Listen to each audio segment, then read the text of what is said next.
Hello and welcome to another episode of the Brandon Ramsey College Basketball Show. We are here live today on Monday, March 4th at 4 o'clock, or Monday, March 3rd at 4 o'clock, excuse me. We are currently experiencing some technical difficulties on Twitter, but we are live on the Brandon Ramsey College Basketball Show YouTube channel. If you are watching on YouTube, please hit the like button and subscribe to the Brandon Ramsey College Basketball Show YouTube channel. Hopefully, we will be up and rolling on the Twitter sphere here momentarily. And there you can follow me on Twitter at BRamseyKSR. I'll see if I can get that rolling here any second. But in the meantime, thank you all for being here. And for those of you watching sometime in the future, thank you for watching as well. As always, if you are watching live today, please hop into the comment section. You can either just say, hey, what's up? You can chime into what we're talking about. You can ask any questions related to college basketball in general, and I will get back with you throughout today's episode. But there's a handful of things we want to talk about today. As first of all, we are into the month of March, the best month of the calendar year. So we are excited about that here at the Brandon Ramsey College Basketball Show. But also, not only is it exciting to have March here, but we're obviously wrapping up the regular season and therefore wrapping up some of the conference races. And we're going to get into those. We're going to sort of do a whip around throughout each of the five power conferences and discuss where things stand here as we go into the final week of the regular season. Then we will also touch on some of the bubble teams. We'll look at a couple bracketologists and kind of talk about where the bubble stands again here in this last week of the regular season, and then wrap up with a couple of additional topics.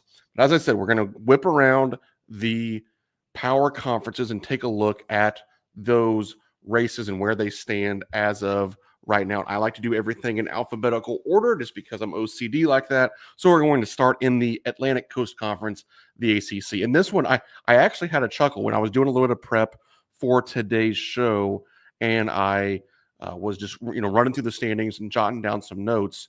It kind of struck me that, oh wait, like the ACC is technically a really interesting race here in the final week. I think we've all sort of accepted as a foregone conclusion that Duke would win the ACC, and I still believe that, certainly, as they sit here at 17-1 with 2 games remaining. However, I will say that I didn't necessarily realize that Clemson and Louisville were sitting there at 16-2, each of them with 2 games to play. So it is quite possible that one of those 2 teams could end up with a share of the regular season ACC title. Duke has to play Wake Forest at home this week, and then they go to North Carolina for the final game of the season, while Clemson is at Boston College and then hosts Virginia Tech, and Louisville hosts Cal and Stanford here to wrap up. So, I mean, again, most likely scenario is certainly still that Duke wins the ACC. However, I do think that people probably aren't recognizing the fact that there are 2 teams in Clemson and Louisville sitting there at 16-2, knocking on the door, while the Blue Devils certainly have the toughest of the 3 remaining regular season schedule, again, with hosting Wake Forest and then having to go to Chapel Hill and face the rival Tar Heels in the last game on Saturday of the regular season. So there actually is still a race to be had there between Duke, Clemson, and Louisville in terms of who will win the ACC regular season title. In Big 12 country, there is no race. It is honestly largely uncompetitive, and Houston has run away with the league title for the second time in 2 years since Coach Kelvin Sampson brought his team to the Big 12 Conference. Last year, they won it by 2 games, going 15-3, with Iowa State at 13-5, finishing in second place. This year, the gap is set to be even larger, as the 17-1 Cougars currently have a 4-game advantage over Texas Tech and Arizona, who are sitting in second place at 13-5, and then you have Iowa State and BYU at 12-6. So obviously, Houston is already locked up at the regular season title. They are likely to win it by 3 or 4 games at least this season. They finish up with a pretty tough set of hosting Kansas and then going to Baylor. But really, the interesting part here is going to be fighting for that 2, 3, 4, and 5 seeds, as there are 4 teams sitting between 13-5 and 12-6. Iowa State plays BYU, the 2, 12-6 teams. That Iowa State hosts the Cougars tomorrow evening, Tuesday night. So that will largely knock one of them out of that second place race. But will be interesting to follow that part of the Big 12 standings in this final week, even though obviously we know that Coach Cullen Sampson is going to win yet another league championship. And it really is impressive that he's taken this team, jumped them into one of the best conferences in college basketball, and now has won the league sort of going away in back-to-back years. This goes to show what a great job that Coach Sampson does with the Houston Cougars. In the Big East, another conference that got locked up on Saturday as Coach Rick Pitino led the Red Storm to a outright Big East championship. They are 17-2 with just 1 game remaining at Marquette coming on Saturday. They have a 3-game lead over Marquette and Creighton, who are each 13-5. Marquette has that game obviously hosting St. John's, and they're also at Seton Hall. They also are at UConn to finish the year, whereas Creighton is at Seton Hall. Speaking of the Huskies, the 2-time defending national champions are 12-6 in the league this year. And then you have Xavier, who's getting hot at the right time, and they've played their way onto the NCAA tournament bubble, which we will talk about more in a little bit, as I mentioned. But the Musketeers have won 5 straight now to put themselves in a position to get into the NCAA tournament, including a win on Saturday over Creighton. That was a game they won by 22 points, kind of going away. But they also are at Butler and host Providence down the stretch here. So will be interesting. Now, obviously, they're not fighting for any league accolades here, Xavier, but they are fighting to get into the NCAA tournament at this point in the season. The Big Ten, this is where we do actually have a very competitive conference race going into the final week. Michigan State already riding arguably the most impressive 5-game winning streak in college basketball so far this season. They are in first place at 15-3. Here are the Spartans' last 5 wins to get themselves to 24-5 overall, 15-3 in the Big Ten. They started off with a win. That is all since they lost at home to Indiana.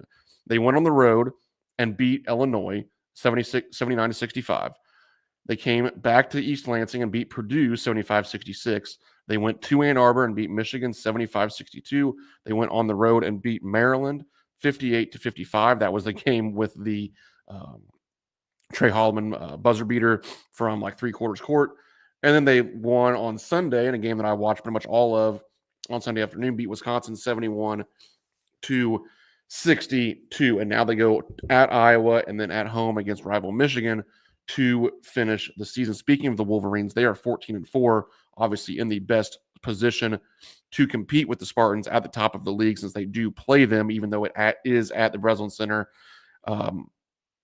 at Michigan State on Sunday, March 9th. But if Michigan does win that game, they obviously would have a share at least of the regular season Big Ten championship. Wisconsin, Maryland, and Purdue are all 12-6 currently in the Big 12 standings.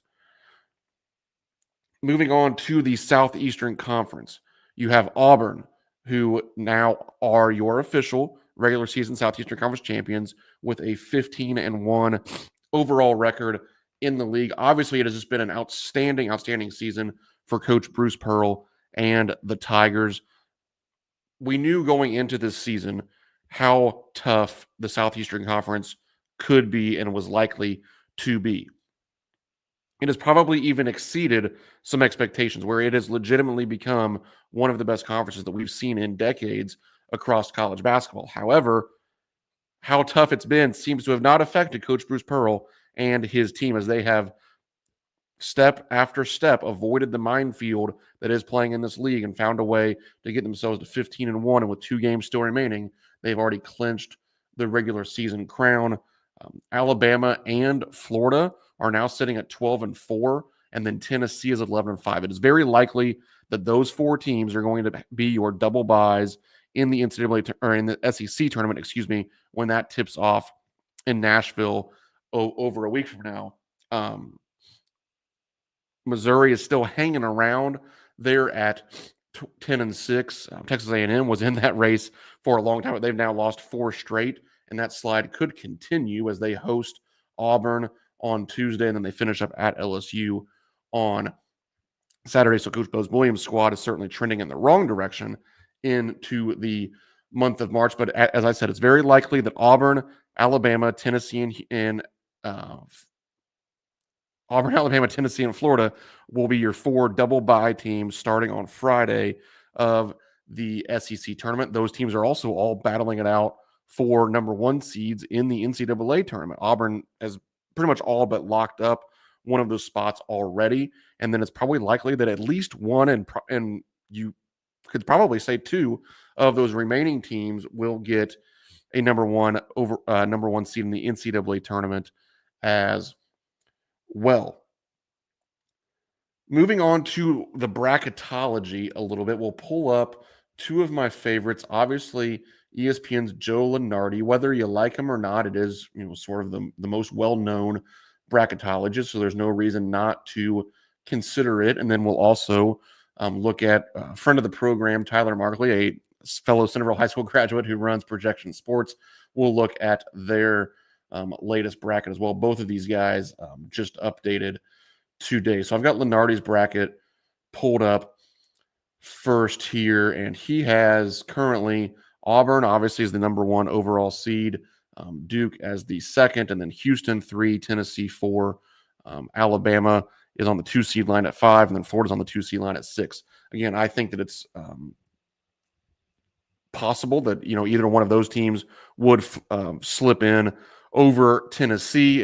Certainly, if Houston were to take a loss that we don't expect here down the stretch, you could see a third SEC team get in there as well. However, I do think Houston is starting to solidify themselves as their resume just keeps getting better and better here into the month of March. But if you look at the bubble picture here, the last 4 buys in Lunardi's bracket are Baylor, San Diego State, Georgia, and Indiana, with the last 4 in being Ohio State, Arkansas, Nebraska, and Boise State. So even with Arkansas's loss to South Carolina, and it wasn't just a loss, they kind of got pummeled in that game. Even with that loss on Saturday, you still see the Razorbacks on the right side of the bubble. Now, the issue for Coach Calipari's squad is their remaining schedule. And once you lose that game to South Carolina, can you afford to go to Vanderbilt and lose? Or can you afford to lose in Fayetteville to Mississippi State?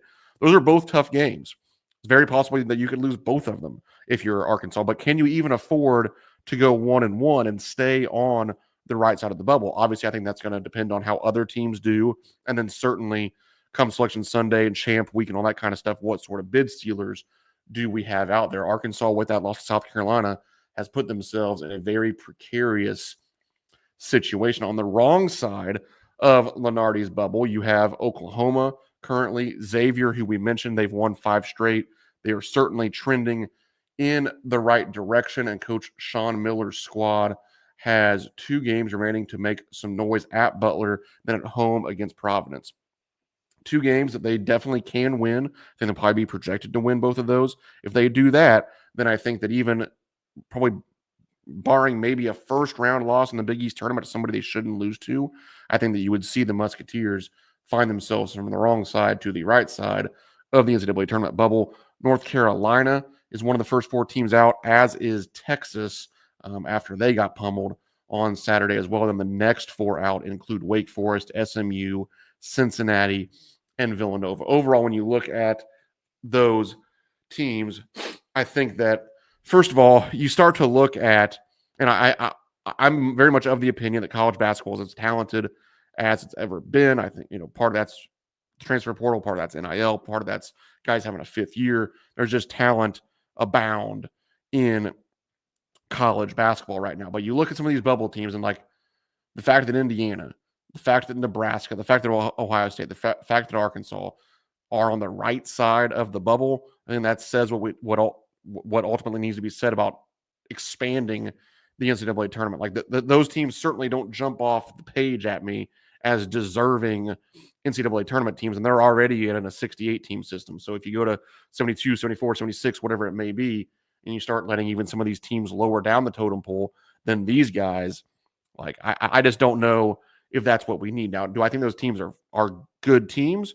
Certainly. I have nothing against those teams. Like Arkansas has proven they're very talented. Ohio State beat Kentucky by 20 points this year. Indiana has some big wins and certainly is a talented group. But these teams that have 15, 16 wins are below 500 in their respective leagues, if those are already teams that are likely to make a 68 team field, I think it's pretty certain that we don't need even more teams in the NCAA tournament field. Now hopping over to my friend Tyler Markley's bracket. Again, that's at Proj, Proj Sports on Twitter, Projection Sports. A lot of you, if you follow me, you probably already follow him. But looking at his bracket, his one seeds, he has Alabama and Tennessee flipped. Lenardi had Tennessee as the last one seed. Alabama is the first two seed. Projection Sports has it with Alabama grabbing that fourth and final number one seed. So a little bit of an interesting flip there. And Tyler also actually has Houston as the number 2 overall seed, with Duke being the number 3. But looking at Projection Sports last 4 in, you have Indiana once again. Oklahoma is on the right side of this bracket. Arkansas is there as well. And Nebraska on the wrong side. First 4 out, Xavier, North Carolina, Wake Forest, and Boise State, with SMU, Cincinnati, Texas, and Colorado State knocking on the door. Xavier's been a team that I just kind of haven't been able to quit all year. I was very high on them in the preseason. Honestly, Wake Forest is one of those teams as well. So I'll personally kind of be pulling for those teams to find their way onto the right side of the NCAA tournament bubble. And they have a couple of games plus their respective conference tournaments to do just that. But as always, it's going to be interesting, especially with some of these very notable programs living on the edge here, with Indiana, with Arkansas and Coach Calipari, with North Carolina. You have traditional powerhouse programs and certainly powerhouse coaches that people are going to be following, and it's going to be really interesting, especially just take a look. Think about the fact that in the Missouri Valley, for example, Drake has probably played their way into an at-large bid, but like if there's a bid stealer situation there and Drake doesn't win the Missouri Valley, think about the fact that some random team that we don't spend any time thinking about could be what keeps John Calipari from being in the NCAA tournament, or could keep the Indiana Hoosiers from being in the NCAA tournament, or North Carolina from being in the NCAA tournament. It's going to be a really interesting champ week and next couple of weeks before we get a bracket in our hands on Selection Sunday. And the final thing I wanted to talk about today is, if I were to give you Auburn and Duke and myself take the field, would you feel comfortable taking that bet? Auburn and Duke versus the field this year going into the tournament. I think that a couple of weeks ago, I probably would have felt pretty good about that. I would have wanted to have those two teams in my back pocket and just said, heck with the other 362 Division I men's basketball teams. Houston, though, I just continue to buy in to this Coach Kelvin Sampson squad. Travis says he would take the field. As I'm about to mention, with Houston, I think I would as well now, or at least feel more comfortable doing so, because this Houston team, I talk about it a lot now, but when you look at their resume, not only have they won the second best conference in college basketball by at least 4 games, now with 2 to go, but you look back, again, this is a team that has 4 losses by a combined 14 points and played 3 overtime periods in those losses. A 1-point overtime loss to Texas Tech, a 3-point overtime loss to San Diego State, a 5-point overtime loss to Alabama, a 5-point loss to Auburn. We're talking about some of the best teams in college basketball that have beaten them, and they've been in overtime, super close games. This team is really, really good. And my worry going into the season was, I thought the Cougars were a little overrated because we replaced Jamal Shed when Mulis was on, And I thought that we didn't make a big enough deal about how that is not an apples for apples trade. Well, here we are now on March 3rd. It's still not an apples for apples trade. You traded an All-American for maybe an all Big 12 guard, but he's played well enough, and LJ Cryer and Jawan Roberts, all these other guys have played so well, and they're more efficient offensively, and they're still elite defensively and on the glass. This now has the makings of a national championship team. Once you go down the list a little bit further, I think Alabama has the talent, but again, are they good enough defensively to win a national championship? Are they too reliant on the three-point shot to win a national championship? For Tennessee, they might be the best defense in all of college basketball, but are they good enough offensively to win a national championship? Are they too reliant on Chaz Lanier to actually cut down the nets in San Antonio this season? I think that Florida is probably the next most complete team after we talk about Auburn, Duke, and Houston. Florida is fourth in Ken Palm's adjusted offensive efficiency and seventh in adjusted defensive efficiency. They got a recent shot in the arm with returning Micah Hanglotten to their front court. You've already had excellent seasons in the front court from Thomas Houck and Alex Condon. Those guys have really made sophomore leaps this season. You have an All-American type of guard in Walter Clayton, plus what you get from veterans like Elijah Martin and Will Richard, who've played in the NCAA tournament and are, very used to that big stage. Elijah Martin played for a national championship at Florida Atlantic, or played in the Final Four at least a couple of seasons ago. So I think that when you give me Florida, when you give me Houston, some potential of Tennessee and Alabama, and then obviously, any random team beyond that, like, Michigan State could stay hot and get into that race. Texas Tech and Iowa State have proven they can compete at a high level with the likes of Houston throughout this season. Even Wisconsin and Maryland, some of these slightly more streaky teams have a heck of a lot of talent. I'm still not completely giving up on Illinois, even as well. They just have so much talent, but probably are too inconsistent to actually, maybe even make a Final Four run, let alone ultimately being the champion at the end. But I do think it's an interesting debate, Auburn, Duke, or the field, because of the way that Houston has come on and Florida has come on, and whatever you may make of Alabama and Tennessee. It becomes an interesting conversation, maybe more interesting than we would have thought it was when it seemed like that Auburn and Duke were head and shoulders above the rest. And I'm going to, put to bed the ACC talk once again going into March Madness. Just watch the games, people. First of all, Duke did beat Auburn this season. Let's not forget that. That happened. I know it was at Cameron Indoor Stadium, but still, Duke beat Auburn. Also, they just pummel people. And that's what you're supposed to do when you're head and shoulders better than everybody. Yeah, I maybe have some concerns about them, or I would talk about how weak the ACC is if they were skating by 2 nights a week, winning by 5 against Georgia Tech and, beating Virginia Tech by 7 and all this. Like, no, they're beating people by 20 and 30 points. And again, the ACC is still better than every mid-major league in college basketball. It's not as bad as what you think it is. It's just not nearly what we expect the ACC to be on a year-in, year-out basis. Anyway, that is it for today's episode. Sorry, it was a little bit hectic. It wasn't my best performance, but I was trying to produce on the fly a little bit. We actually never got the feed up on Twitter. For some reason, that wasn't working. I'm in an Airbnb. Maybe the Wi-Fi or something's a little off. But anyway, hope you still enjoyed today's episode. Thank you all who tuned in live on YouTube, and thank you to those who are watching sometime in the future. As always, please make sure you are subscribed to the Brandon Ramsey College Basketball Show YouTube channel. Also, give me a follow on Twitter at BRamseyKSR. And I hope you all have a great week. And we are into March, and that's a very good sign for us college basketball fans. So enjoy your week, enjoy your day, enjoy the month of March, and you'll be hearing a lot from me throughout this month. Have a good one.